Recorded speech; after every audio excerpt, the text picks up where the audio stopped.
conduce Juliana Ríos Berberi y Catalina Yepes Mejía. Escúchanos todos los jueves de 5 a 6 de la tarde. Ládralo, por un mañana animal libre de crueldad.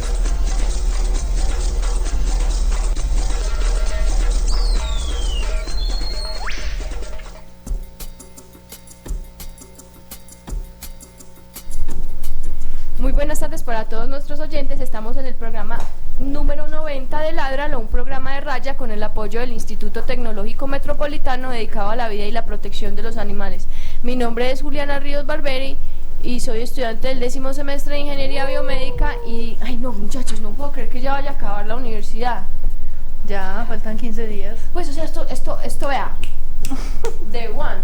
Se fue. Day One, pero es que este 10º semestre no existió, prácticamente no existió. Yo le dije que ya casi Bueno, se sí, acaba. yo soy estudiante de Ingeniería Biomédica del 10º semestre de esta institución, el ITM, y además soy la directora de Raya y de este programa. Mi nombre es Catalina Yepes, médica veterinaria de la Corporación Raya y codirectora de este programa. Y Andrés Camilo Puentes, que no vino Ya no hoy volvió. tampoco, no volvió, qué raro. Andrés, ¿Qué pasa? si nos estás escuchando o alguna vez recordás nuestra Manifiéstate. existencia, nos gustaría saber de vos.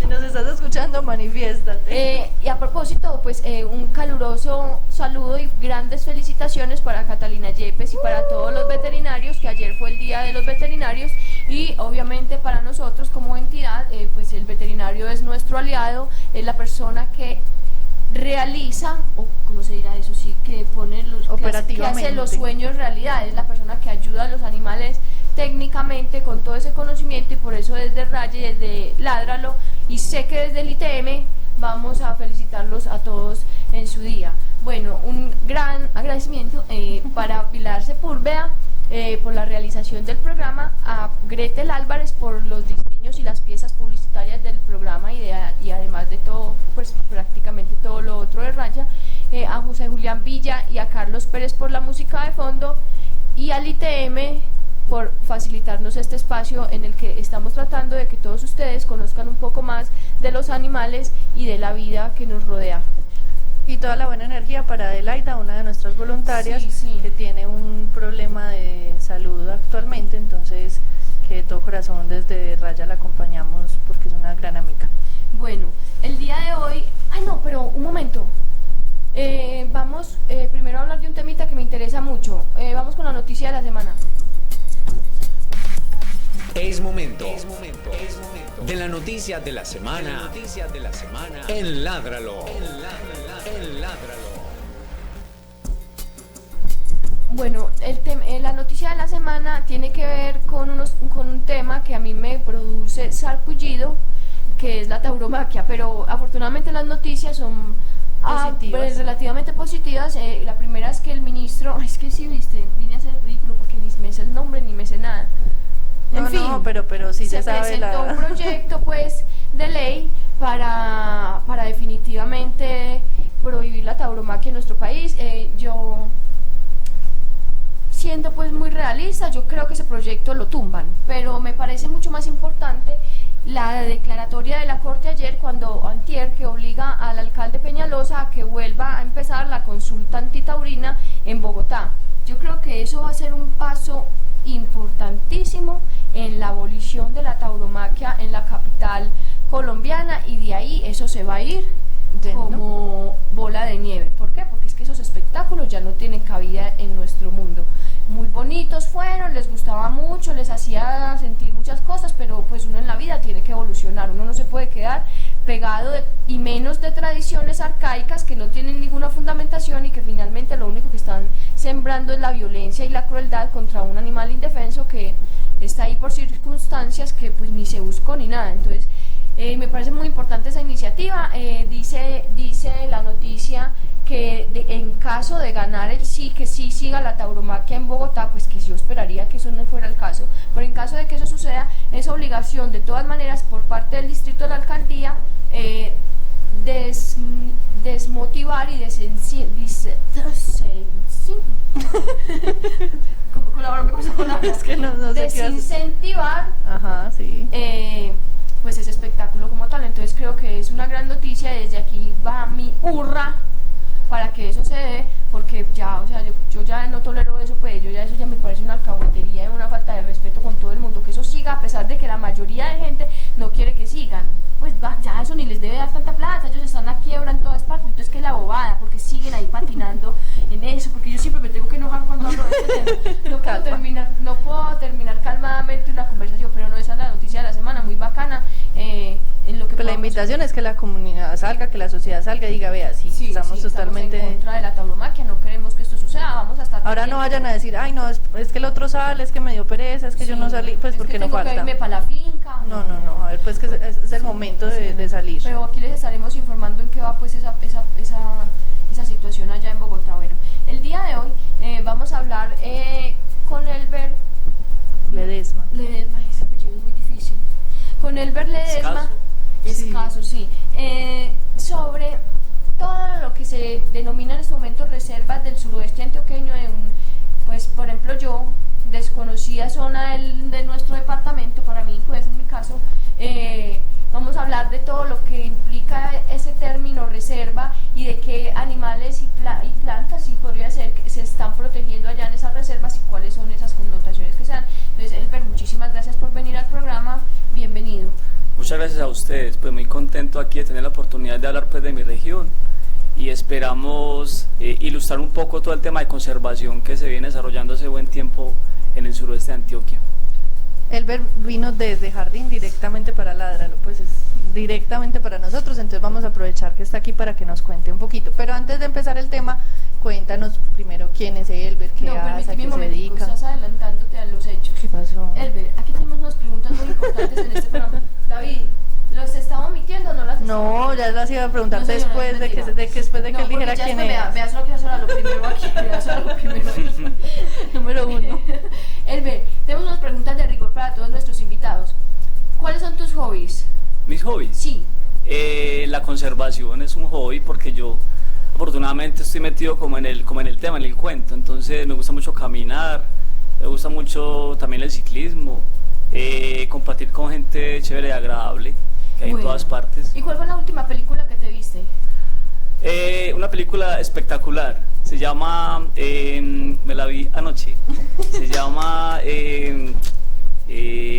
Capitán Fantástico. Capitán Fantástico, ¿y es de qué? Es una película muy interesante porque es una especie de sátira sobre, es como una reflexión sobre el estilo de vida, digamos, del capitalismo normal versus el estilo de vida hippie. Entonces es muy bonita porque es una familia que vive por allá en el monte, es un señor que es viudo, queda viudo con varios hijos, tienen que regresar pues a la ciudad como al sepelio de la esposa y bueno, entonces es como una especie de analizar todo lo que tiene que ver con el consumismo versus con la manera distinta de, digamos, de vivir en medio de la naturaleza. Entonces es una reflexión muy muy interesante que al final lo pone uno como a pensar mucho en verdaderamente pues como que es lo correcto del bien vivir o del mal vivir, ¿cierto? Entonces me parece muy interesante esa película y se la recomiendo, es del año pasado. ¿Es gringa? Sí, es gringa, pero digamos tiene unos matices distintos pues a las películas no gringas. importa, pues a mí yo me veo Rambo, pues. ¿Usted no se veía Rambo? Claro, por yo supuesto. Sí me veía Rambo. Cuando yo era chiquita yo me veía Rambo y para mí era demasiada acción realmente. O sea, el tope. Sí, ya era como, esto es demasiado para mí. Esquiva uno las balas también en una película así, pues, bastante peligrosa. Sí. Ay, pero una felicitación para Elber porque nos dijo de la última película que se vio. Esa es la película. Estamos haciendo un estudio psicológico en este programa y nos hemos dado cuenta que hay un bloqueo ahí. ¿Cuál fue la última película que te hice? La gente queda como ¡pi! Sí, bueno, felicitaciones. Ahí hay una parte del cerebro desarrollada. Cuando terminemos el estudio te lo informamos. Se la tienen que ver. Sí, y tiene todo que ver con el último programa que vi. Capitán Fantástico. Con el último programa que estuvimos acá hablando exactamente de eso, de ese sistema capitalista y esa huella grave que estamos dejando en nuestro medio ambiente. Ya sí puedo entonces ahora, Elber, si nos cuenta qué hace, de dónde sale usted, quién es. ¿A qué se dedica? Yo me dedico afortunadamente pues como a lo que nos hemos preparado, pues que es el tema que ya lo menciona, que es atracar con conservación. Desde el año 2003 yo soy de Andes. Me vine a estudiar acá a Medellín en el año 2001, pero trabajé 4 años en otra cosa muy distinta a lo que es el cuento, y desde ese año vengo trabajando en diferentes entidades, aportando un poquito pues al tema de la conservación. Entonces trabajo mucho en varias entidades oficiales, ONGs, también he hecho trabajos para privados. Entonces cada día estoy uno como aprendiendo poco a poco. Hace 2 meses me gradué como administrador ambiental y de los recursos naturales de la Universidad de Santo Tomás, y he trabajado en varios municipios del suroeste. Digamos, esa es como la zona donde me muevo, y conozco pues, y tengo muchos amigos muy especiales con los cuales venimos trabajando cada uno pues con su rol en el tema de la conservación. Entonces contémosle a la gente, como nos vamos a referir específicamente a esa región del suroeste, ¿qué municipios hacen parte de ese suroeste antioqueño? Bueno, el suroeste está después de Caldas, empieza lo que es desde el municipio de Amagá, o por el otro lado está Santa Bárbara, y son 23 municipios. ¿Qué? Yo tampoco sabía que eran 23 municipios. En el suroeste antioqueño. Sí, el suroeste podemos dividirlos por zonas. Hay una zona, por ejemplo, que es la zona del San Juan, que son aproximadamente 6 municipios, que es una zona muy cafetera. Eso es uno de los matices más importantes de esta región, que es una zona de mucha producción de café, y es un café pues muy tecnificado, pero también hay muchos cafés especiales. Hay otra zona que es el Cartama, en la que se combina el tema de café, 23. Hay cultivos de cítricos, ganadería. Está la zona del Sinifaná, pues, que es aparte de Angelópolis, Amagá, Titiribí. Está el lado de Concordia, Betulia, Urrao. Está la otra zona del río Poblanco, que es Santa Bárbara, Fredonia, Venecia, la zona del Cartama, pues que ya la mencioné. Entonces es una región también con diversos climas. Eso te iba a preguntar, ¿qué climas? Pues porque es que también son diferentes alturas. Sí, estamos hablando, por ejemplo, las partes más bajas y calientes, el corregimiento de Bolombolo, que pertenece a Venecia, que es zonas cálidas. Bolombolo de Venecia. Corregimiento de Venecia, sí. Yo sé que es un municipio. Parece un municipio, hasta se mueve más que el mismo Venecia.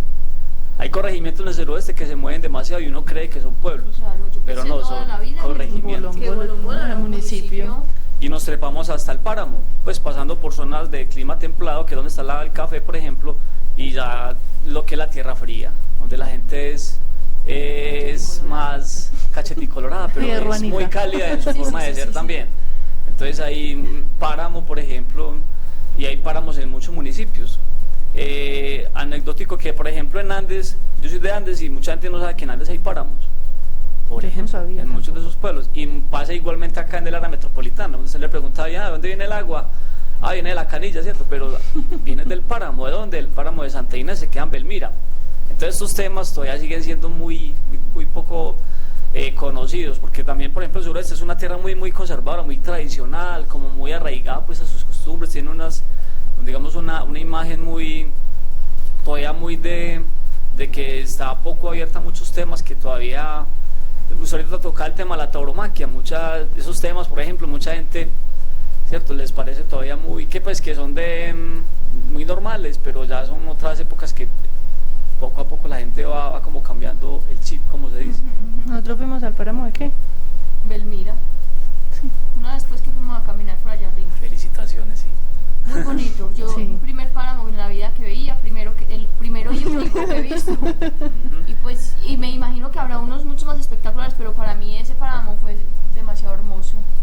Y ver los frailejones. Sí. Y de los cambios de vegetación a medida que uno va eso subiendo. Es muy interesante, claro, ver es cómo va cambiando.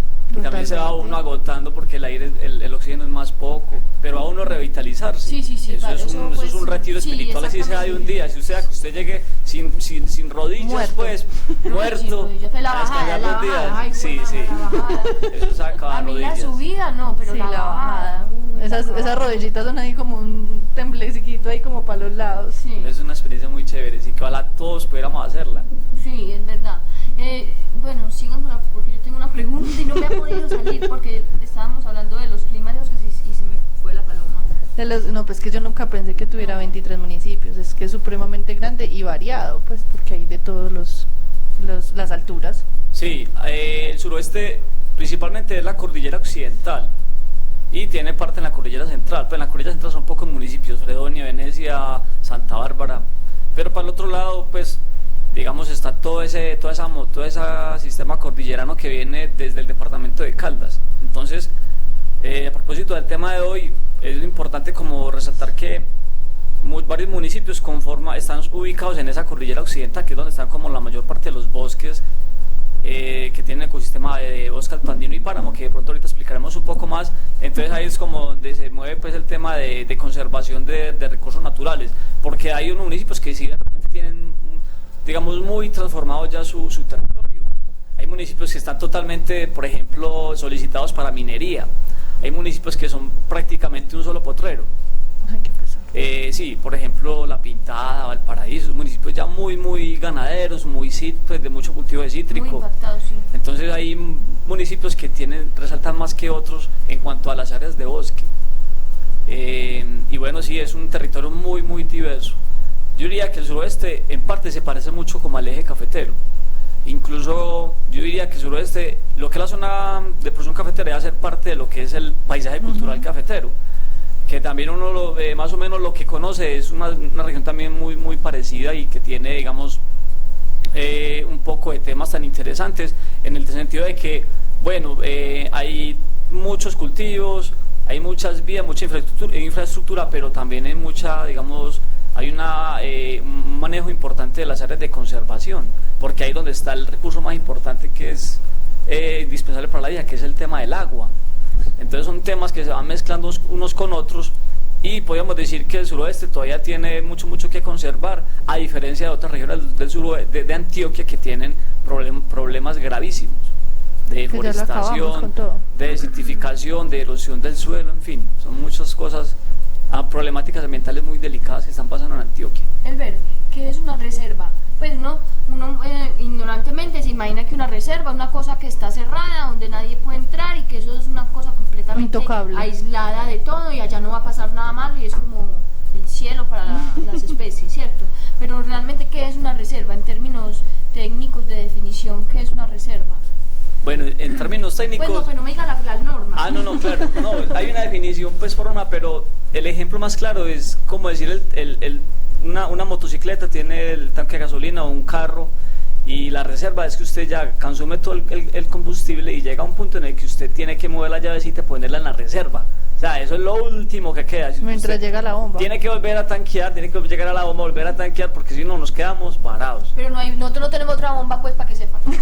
Ah, sí, hay que conservar lo que hay, sea mucho o poco, pero una reserva es básicamente un sitio donde por lo menos estamos conservando, así sea un rastrojito. O sea, un rastrojo es un lugar que yo tengo quieto, disponible para que crezcan diferentes especies de plantas, y ahí mismo se están refugiando muchos animales, y eso me está ayudando a conservar el paisaje.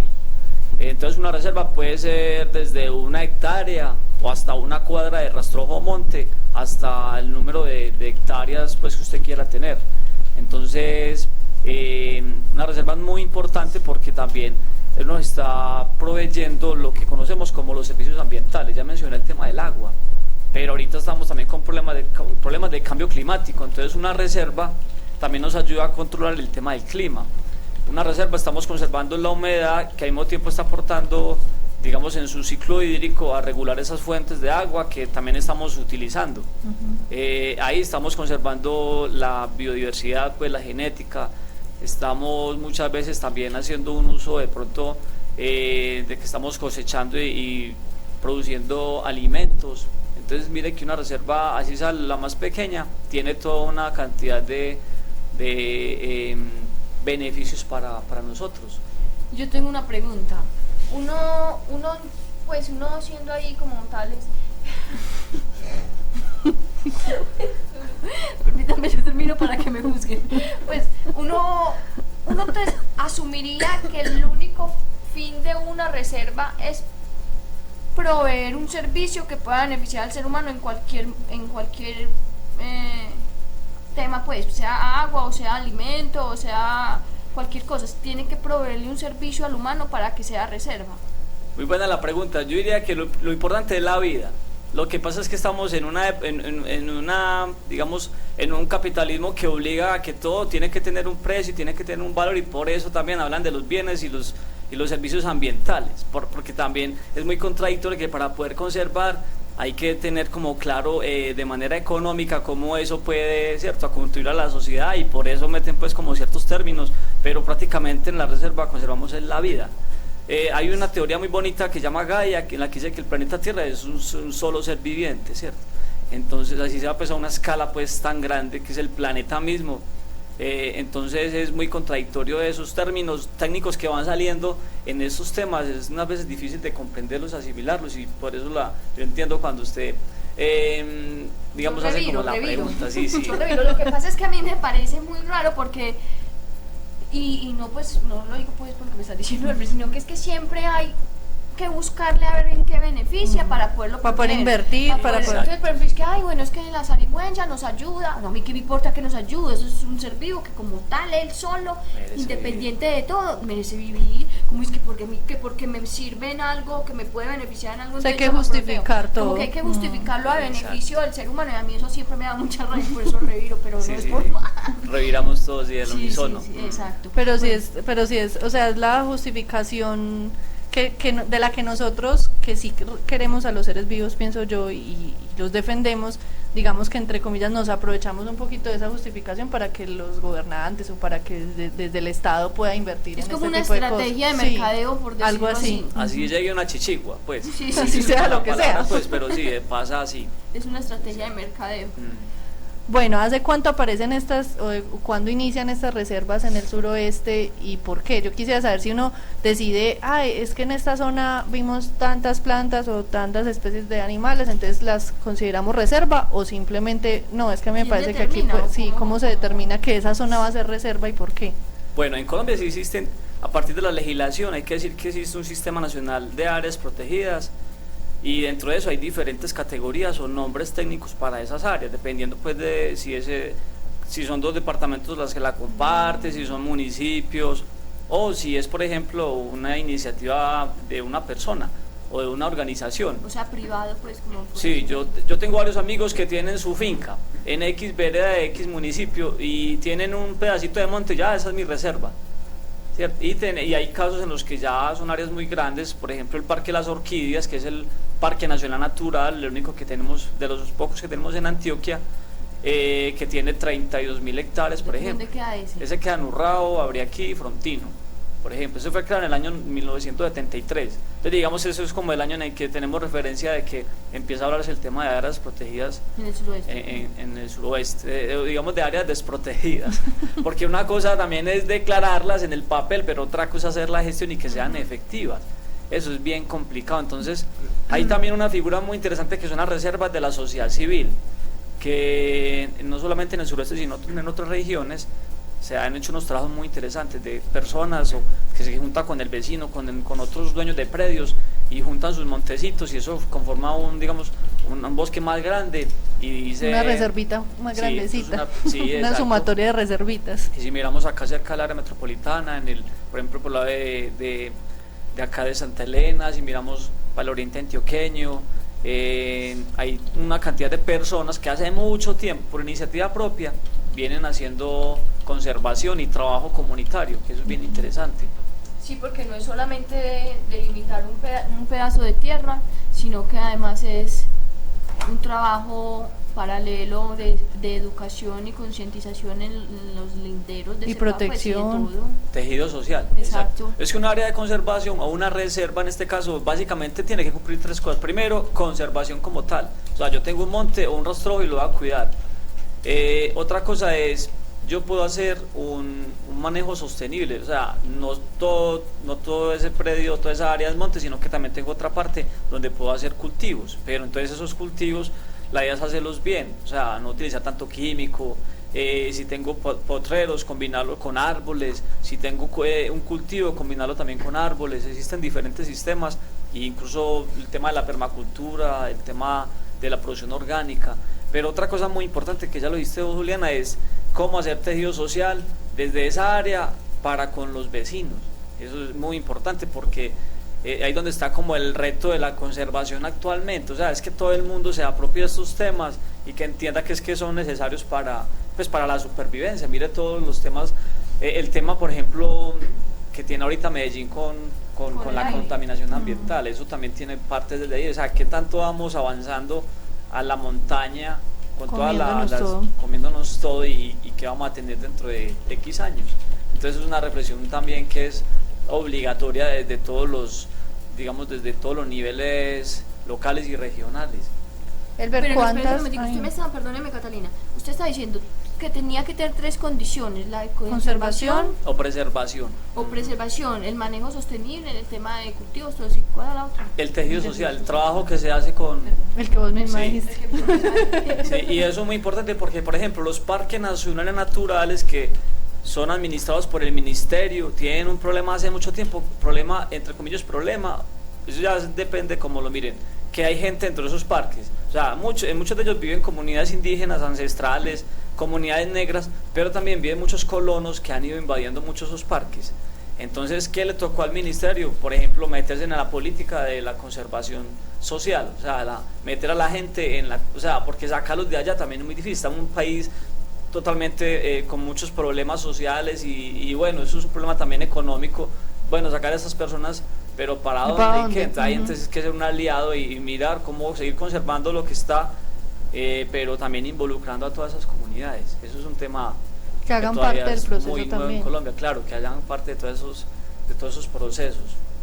Elber, ¿cuántas reservas tiene en este momento el suroeste antioqueño? Pues con un montón de municipios. No, pero no se entusiasme a priori porque ¿qué vas a ver? Vea, podemos hablar de lo que está ya declarado, que lo hacen en este caso. Ya mencioné parques nacionales, que es directamente administrado por la unidad de parques del ministerio. Ya las corporaciones autónomas regionales han delimitado y han declarado unas zonas que son muy importantes, que comprenden municipios, entonces podemos mencionarlas. Hay una figura que se llama Reserva Forestal Protectora Regional, que son Farallones del Citará, que comprende los municipios de Andes, Ciudad Bolívar, Betania. Es una zona muy importante, está a límites con el Chocó, tiene ecosistemas de bosque, andino y páramo. Hay otra figura, hay otra reserva forestal que se llama Cerro Bravo, que es entre Venecia y Fredonia. Hay otra figura dentro de las áreas de conservación que se llama Distrito de Manejo Integrado, y en esos hay más o menos 4 de esas áreas. Una es la Cuchilla Jardín Támesis, que coge también otros 3 municipios. ¿Por qué se llama Cuchilla? Porque es como una especie de montaña que, digamos, tiene unas pendientes muy fuertes, o sea, son montañas muy pronunciadas, filos, y entonces, digamos, o sea, hay que ser claro, la gente no ha llegado allá porque no hay manera de cómo sembrar nada, porque usted todo lo que siembre va para el suelo. Pues para abajo. Para abajo, o sea, todo va para abajo, o sea, incluso uno vea que hay erosión natural, el bosque cada rato, digamos, la capa vegetal se llena de tanta agua y humedad que ella misma se desprende y cae, como por ejemplo ocurrió en Salgar. ¿Se acuerdan de la Liboriana? La semana entrante cumplimos ya 2 años de esa avalancha. ¿Y qué pasó allá? En el páramo de arriba del Cerro Plateado se cargó tanto el páramo de tanta lluvia que cayó en una noche que se desprendió varias partes de la montaña, y eso generaron todo lo que ya sabemos, y lo mismo pasó más o menos en Mocoa hace poco. Entonces son zonas que están ahí porque ya prácticamente no hay manera como de acceder a ellas. ¿Qué otras figuras hay? Además de las reservas forestales protectoras y los distritos de manejo integrado, hay reservas de la sociedad civil. Lo que decía ahorita, ya gente que por iniciativa propia han declarado estas áreas como una reserva una reserva natural. Entonces hay unas personas que las han registrado. Eso iba a decir, los deben de registrar. Sí, si usted quiere, pues, como visibilizarse dentro de ese Sistema Nacional de Áreas Protegidas, pues lo bueno es como registrar la reserva. Entonces, ¿por algún beneficio cero? Sí, tiene beneficios, digamos, hay unos municipios que crean unos incentivos a los propietarios que tienen bosques, que es otro tema, pues, que también se deriva acá, que meritaría otro programa, no sé cuántos programas, que es reconocerle a las personas el tener esos bosques en sus predios, lo que llaman pagar esos servicios ambientales, lo que hablábamos al principio. Entonces, una persona puede registrar esa reserva. En el suroeste, registradas como tal, hay una de la Fundación Proaves que se llama Loro Oreja Amarillo, que queda en Jardín, otra en Urrao también de la Fundación Proaves, y hay un señor que yo admiro mucho y que es para mí pues un maestro en el tema de conservación, que se llama José Humberto Jaramillo, y él tiene registrada su reserva en el ministerio. Entonces la reserva de él aparece es una reserva de 55 hectáreas, que antes era un potrero para producir ganado, pero ahorita ya hace parte del sistema, entonces ya está visible.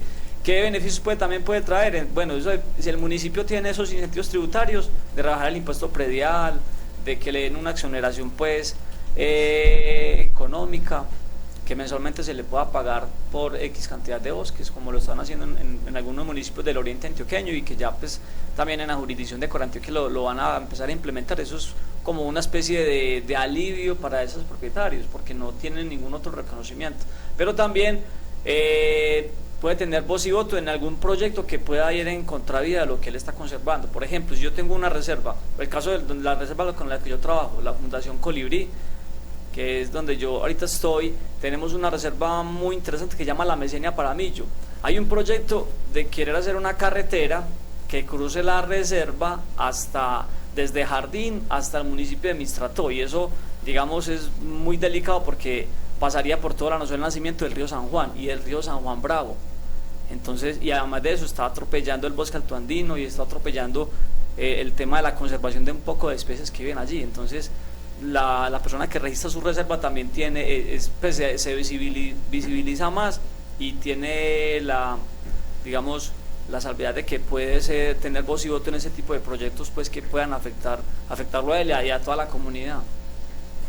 Elber, ¿qué especies está protegiendo estas reservas? O pues yo sé que son muchísimas, porque vos decís que igual es cualquier rastrojo que esté sí, en términos sí, de él. Así sea, que tengamos 3 gurres en un rastrojo, o sea, estamos protegiendo, estamos sí, protegiendo los gurres, y pero, son importantísimos, ¿cierto?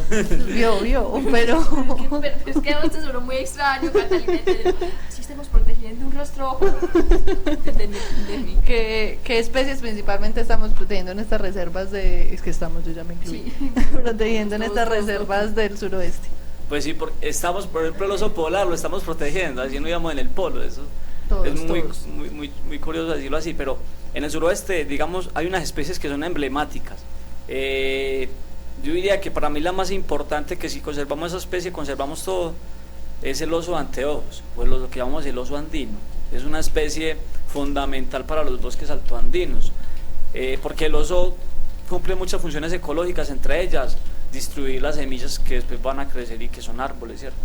Entonces yo diría que eso es una especie muy importante, que es una especie, pues el oso de anteojos es, la principal población está aquí en Colombia, y una de ellas está en el suroeste. Esa es una especie pues fundamental. El loro oreja amarillo es otra especie que también está en el suroeste. No sé si han escuchado hablar de esa especie que... Claro, en Semana Santa oímos mucho hablar de ellos. Eso, y después se nos olvida porque ya se acabó la Semana Santa. Ah, sí, así es. El loro oreja amarillo coexiste con la palma de cera, que también es otra especie objeto de conservación. Si así se le puede decir.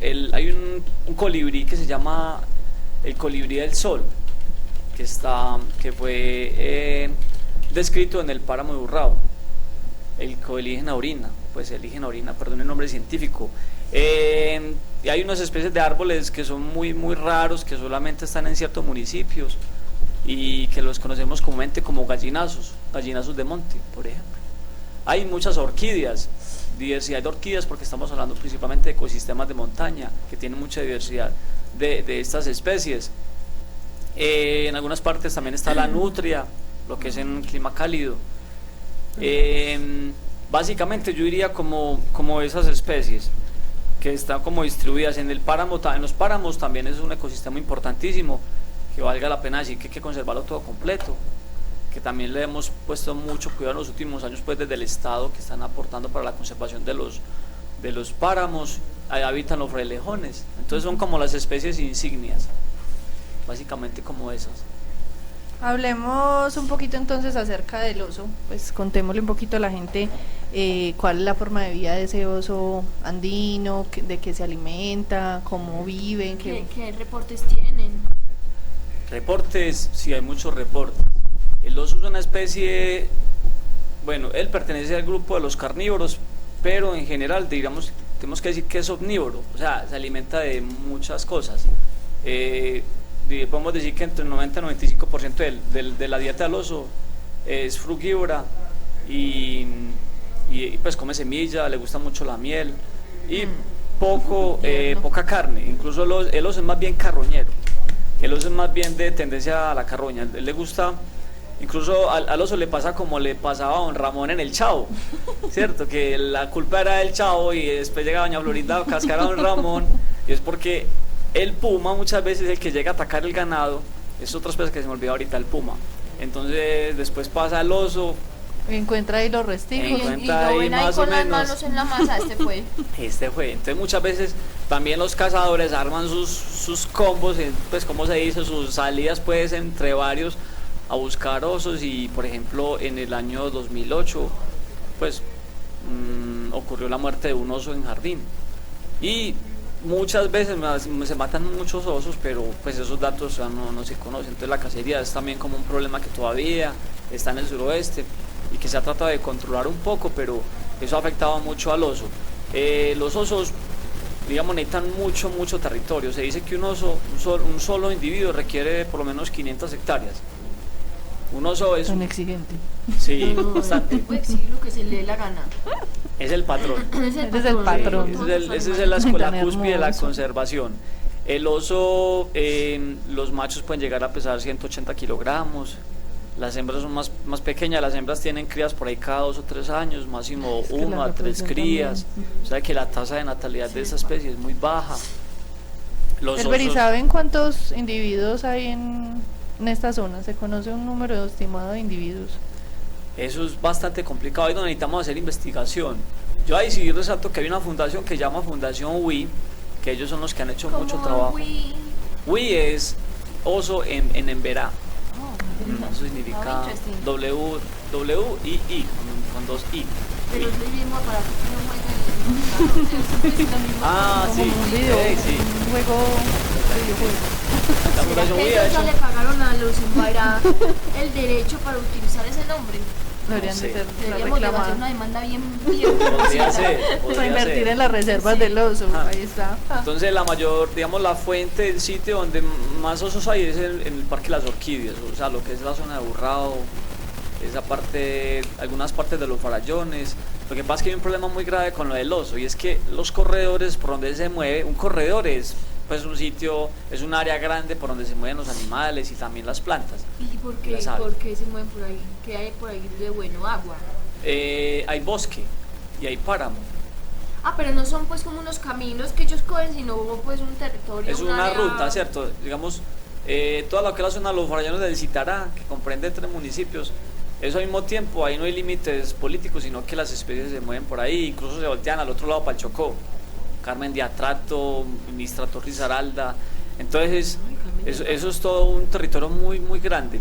Pero ¿qué pasa? También cuando ya empieza todo el tema de la infraestructura, las vías, por ejemplo, van partiendo esos corredores, van partiendo todos esos territorios por donde se mueven las especies. Fraccionando. Entonces hay, exacto, es el fraccionamiento, la fragmentación como tal ocurre, por ejemplo, con la vía que va entre Medellín a Quibdó, porque pasa por Ciudad Bolívar. Ahí eso era un paso obligado del oso. Entonces ya los osos van quedando replegados, las poblaciones ya van quedando divididas, y es un problema muy grave porque se aíslan genéticamente y poco a poco van desapareciendo. Dice que al año 2030 las poblaciones de oso van a estar muy bajitas. Pues poniendo solamente el ejemplo del oso. Y con esa tasa de reproducción también tan bajita, y fuera nosotros fraccionando las poblaciones. Y viven en solitarios, viven en grupos. Solitarios. Si las hembras son las únicas que están como acompañadas con las crías, o si usted se encuentra una hembra en el monte con crías, corra. Y Eso es- cualquier animal con cría, uno defiende el muchachito pues. ¿no? Ah, claro, Una sí. capa de La espada. capa de espada. Arrímese un nido con pichones. Ahí, sí, le dan un coscorrón así Sí. duro. Entonces, con el oso pasa eso, que es un animal más bien como solitario. Y las crías están, digamos, pocos meses, mucho un año con la madre, entonces ya ellos también tienen que ir con pues, rancho aparte, como Hay que se ir dice. buscando para dónde pegar, Y cogiendo territorios. que no hay. Ay, que no hay. Elber, ¿qué relación nos contabas ahora? Pues que lo culpan muchas veces de que se coma el ganado, que ataque el ganado. ¿Cuál es la relación en este momento con el campesino de esta zona? Digamos que algunos sí están siendo sensibilizados y respetan la presencia de esos osos, o definitivamente todo el mundo los va a matar. No, afortunadamente pues ya viene como cambiando un poco la situación. Ahorita mencionaba que en el año 2008 asesinaron un oso en la vereda Macanas del municipio de Jardín. A partir de ahí empezaba como un proceso bien interesante que, como digo, ha sido liderado por la Fundación WI, por un biólogo pues especializado en esta especie que se llama Héctor Restrepo, que también pues ha tenido participación de otros biólogos de esa fundación. Se han hecho acercamientos con las comunidades como a tratar de explicar por qué es importante el oso, cómo él hace su simpatría o cómo comparte territorio con el puma, por ejemplo, que también es muchas veces objeto de conflictos. El oso, el problema es que él es como meloncito, entonces llega a buscar maíz. Ay, qué pecado. Llega a buscar maíz, entonces, claro, el campesino también, si depende del maíz, por ejemplo, él obviamente va a tener que buscar la manera de que el que se vaya, o bueno, no sé. Entonces eso también ha generado muchos conflictos, pero ya incluso en este momento hay una propuesta desde la Gobernación de Antioquia de una ordenanza departamental para la conservación del oso, y eso incluye una estrategia de conservación regional que se llama el Corredor del Oso. Incluso hay otra organización que se llama Fundación Gaia, que también viene haciendo, el año pasado hizo el Festival del Oso en Jardín, este año lo van a hacer en Támesis, y se está haciendo mucha fuerza con ese tema. Fundación Gaia, entonces también, digamos, desde lo político se ha tenido como algún apoyo, y con los campesinos se busca de que hayan pues exista la manera de que espanten el animal o esté lo menos cerca posible. La estrategia de espantada, como hicieron por allá en África para ahuyentar unos animales, que les ponían unos reflectores, apenas venían reflectores antichao, y esos animales salían despavoridos sin hacerle pues ningún daño, a pesar de que esa contaminación lumínica trae otros efectos, pero pues algo parcial pues para eso, como pues sí, buscar en el alternativas. momentiquito y chao, pues no dejar el reflector perdido día y noche, pero ahuyentar de alguna manera al animal para que se asuste, le coja miedo al territorio, pues pienso yo, aunque yo pues por mí que se coman. Pero sí, uno sabe que pero tratando de hay muchos encontrar campesinos que dependen de eso y que pues ellos también tienen Claro. derecho. Y el maíz, como o sea, realmente la gente tumba un rastrojo o el monte, quema, siembra el maíz, le comen por ahí 2 cosechas, ya. entonces claro, usted siembra el maíz, le pone le pone de bandeja ahí la comida al oso, Claro. entonces él pasa por ahí, ve, me dejaron, esto está querido, me dejaron el Almuercito, pues, sí. almuercito. Ay, qué pecado. Sí, porque además era su camino habitual, era su espacio habitual, y nosotros estamos acabando con ese rastro. Ya mi palabra favorita es el rastro. totalmente, ¿no? Y hemos escuchado noticias muy tristes de muertes de osos, hace poco en Boyacá, en Cundinamarca. Afortunadamente por ahí ya capturaron a uno de los que mataron un oso en un municipio de Boyacá, y creo que también ya pues lo han ya metido a la cárcel, según entiendo. Pero hay muchas cosas que hay que hacer aparte pues de este tema coercitivo, de aplicar la ley. Hay muchas estrategias que verdaderamente nos estamos atrasadísimos y que tenemos que avanzar más en las regiones, involucrar a la gente, pero como debe ser. Hablemos un poquito de esas estrategias, o sea, aparte de tener la reserva para que esa especie esté ahí, ¿cómo más desde la comunidad, cómo más desde lo cotidiano uno puede ayudar? ¿Cómo serían esas estrategias? Aquí es muy importante mencionar que los municipios tienen que ordenar el territorio, o sea, y hacer respetar esas áreas que verdaderamente pues tienen que estar más que en el papel, sino que están verdaderamente aseguradas a perpetuidad, por un lado, y con los proyectos productivos, incentivar el tema de la conservación, recuperar áreas que se han perdido, porque hay un problema muy grave. Los niños son fundamentales, educación ambiental, pero mucha. O sea, en las escuelas hay que hacer un trabajo muy fuerte, muy grande. Por eso también necesitamos muchas personas dedicadas a este tema en los municipios, porque todavía sigue siendo como algo de muy poquitos. Del loco hippie ecologista ambientalista. No, la verdad. Sí, sí, como esa visión, sí. Sí, vaya a preguntarle a los ambientalistas. da una rabia, no mentiras, pero continúo con Desahoguémonos, es muy cierto, sí, es muy cierto. Es que esto es compromiso de todos definitivamente. Elber, hablemos un poquito del olinguito. Bueno, el olinguito. Sí, bueno, un olinguito, para describirlo, a ver, se parece como a los perros de monte. No sé si conocen los perros de monte. Sí. Es más o menos como un perro de monte, pero la cola es mucho más larga y es muy curioso porque en los últimos 35 años ha sido la última especie pues que se ha podido encontrar nueva para la especie, para la humanidad, para el universo en Sudamérica.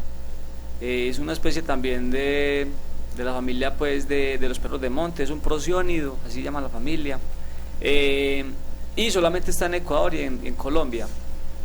Entonces fue en la reserva La Mesenia de la Fundación Colibrí, allá se encontró una cría, una madre con la cría, fue incluso algo accidental, es la única foto de crías de olinguito que hay en el mundo. Primero se tenemos una gran responsabilidad además. Claro, sí. Entonces el oso inicialmente fue descrito en Ecuador, pero aquí en Colombia también ya se ha ubicado. De los bosques de niebla básicamente, incluso acá en el área metropolitana, en la reserva San Sebastián la Castellana, también hay olinguito. Incluso hay un proceso muy bonito de poner, que pusieron unos puentes sobre la vía, por ejemplo el Escobero, por donde pasan los animales, y una de esas especies que se ha captado con las cámaras ha sido de olinguito. Los olinguitos generalmente viven entre 1500 y 2500 metros sobre el nivel del mar, también es una especie más que todo frugívora. Es muy nocturno, es muy hábil pues para trepar los árboles, es muy difícil para ubicar, entonces es una especie pues que se conoce verdaderamente poco,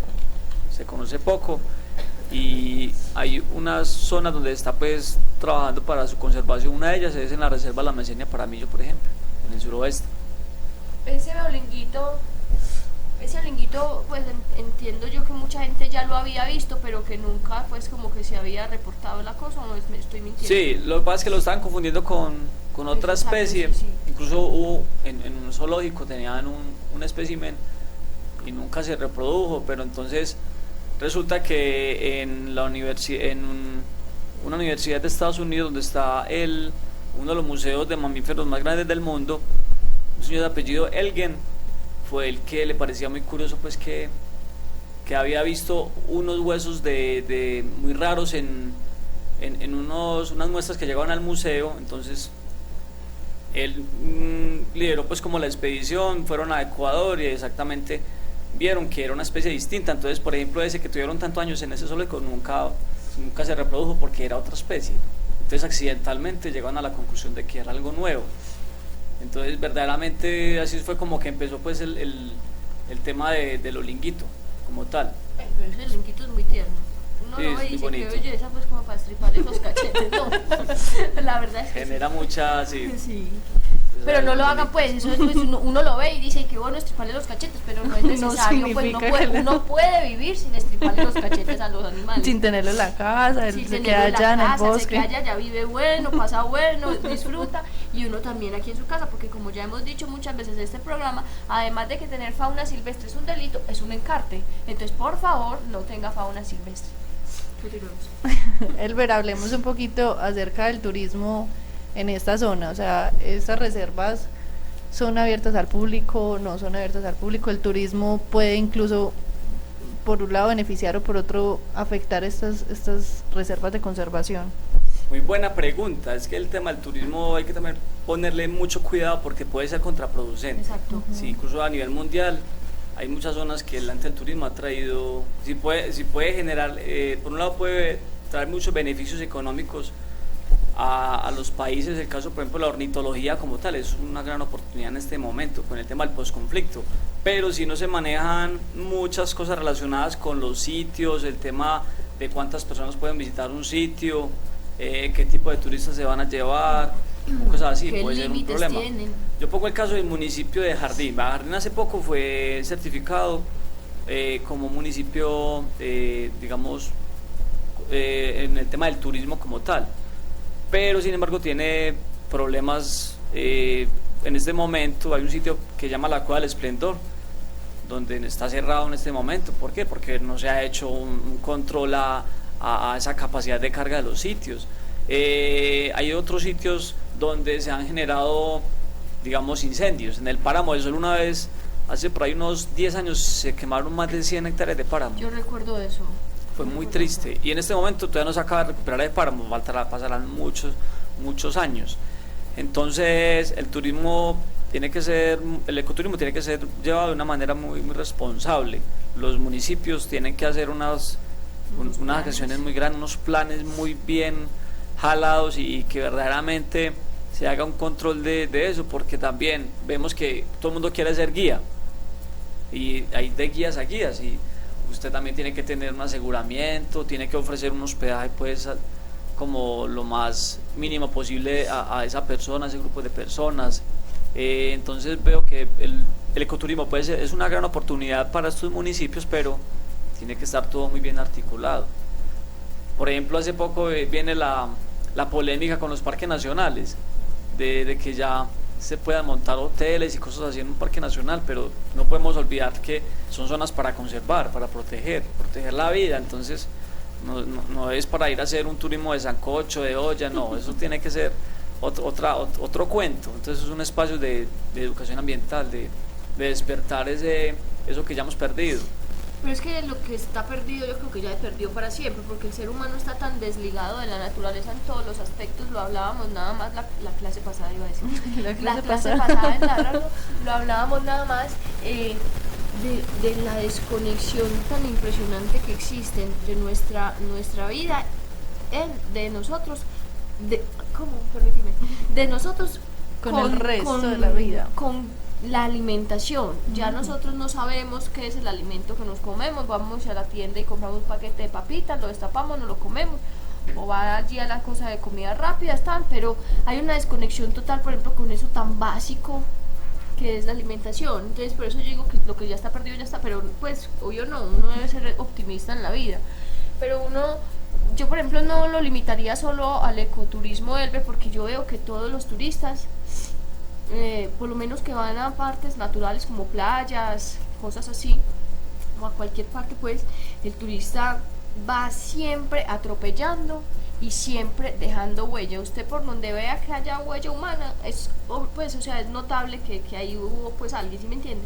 Entonces yo no lo limitaría solo al ecoturismo. Por ejemplo, en los países pues asiáticos y en muchos países, o aquí mismo en Santa Marta, que a la gente le encanta nadar con delfines o le encanta montarse encima del elefante y realmente no sabe qué hay detrás de todo eso, qué tanto sufrimiento se ha causado, qué tanto impacto se ha producido no solo en el animal, sino todo, pues como todo ese entorno. Entonces yo por eso no lo limitaría solo al ecoturismo, sino a todo el turismo. O sea, si usted va a viajar a otro lugar, sea campo, sea playa, sea lo que sea, o sea una ciudad, uno va y respeta y no deja huella y deja las cosas como encontró. Usted no va a ir pues a Londres o a yo no sé pues la gente más pinchada a tirar pues o a hacer un sancocho en la mitad de la calle, en la calle de la Reina de Inglaterra, pues dejar la basura ahí. Uno tiene que tener unos límites, y por eso yo te pregunto, los turistas tienen que tener un límite. Usted no puede ir y hacer lo que se le da la gana. Como en o un pagar museo, por hacer lo que se le da. La gente dice, estoy pagando. Usted a un museo va y le ponen unas reglas, no puede tomar fotos, no puede mirar para allá, camine derechito, pues, o sea, siempre hay una regla, ¿cierto? Entonces tiene que haber límites, porque el ser humano tiene la tendencia a pensar que está por encima de la norma, que está por encima de todo y que que tiene el derecho natural brindado por el Todopoderoso para hacer lo que se le da la gana de todo. Entonces, no, yo estoy en desacuerdo con eso. Totalmente de acuerdo. Pero parece que yo fuera una persona muy problemática en la vida, pero déjeme. No, Yo es que es totalmente así, pues, yo prefiero cierto. ser así que ser una persona que se conforma viendo cómo estamos tirándonos de todo. Iba a decir mi grosería favorita, pero no la dije. No, pero es que sí, es que realmente es la verdad. Realmente la verdad, el turista tiende a dejar una huella totalmente negativa en el lugar que visita, y eso es perjudicial. O sea, por un lado, lo que se está buscando es que la gente conozca, porque si uno conoce, tiende a conservar, ¿cierto? Listo, si yo sé que estas especies nos rodean, pues las voy a ayudar a conservar, pero si es el riesgo del mal turista, pues, o del ser humano con su ego y su poderío, que cree que es el dueño de todo, donde deja la mala huella. Elber, ¿crees que nos falta algo más por mencionar? A propósito de reflexionar sobre el medio ambiente, los invito para el Festival de Cine en Jardín. Este año se llama Con los pies en la tierra, y las películas y documentales y invitados que van a estar allá están relacionados con el tema del medio ambiente, las cosmogonías y la relación del hombre con la tierra. ¿Qué es cosmogonía? El tema de mirar las culturas indígenas, su relación con el cosmos, o sea, cómo estudian y se basaban la vida ellos de acuerdo pues al universo o a su sincronía con los ciclos. Es muy bonito y van a haber muy buenos invitados también al festival. Espérense para que lo digan la agenda.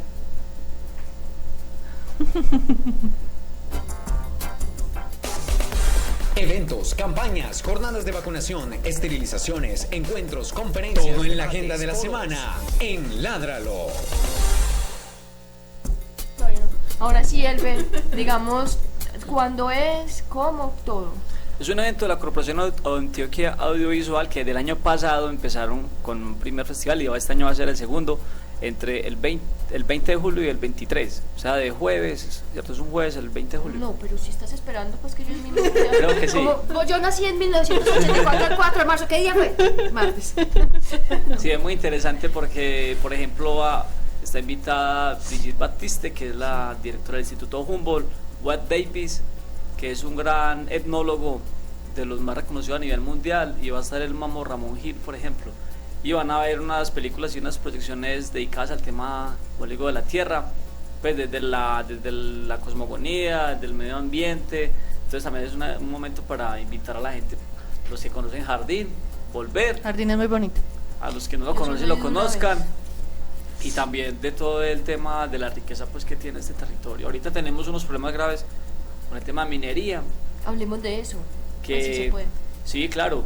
Ha generado mucho callo el tema de la minería, porque está atentando también con todas estas áreas de conservación, y bueno, es algo que no es bueno, nunca ha sido bueno, ni sería bueno pues que se llegara a suceder. Entonces también hay todo un movimiento social frente a esto, y bueno, y valgan estas jornadas de reflexión pues para que verdaderamente en el suroeste siga la cultura que es, cultura cafetera, de conservación, como vivir tranquilos. Que se amiguen de nuevo con la naturaleza.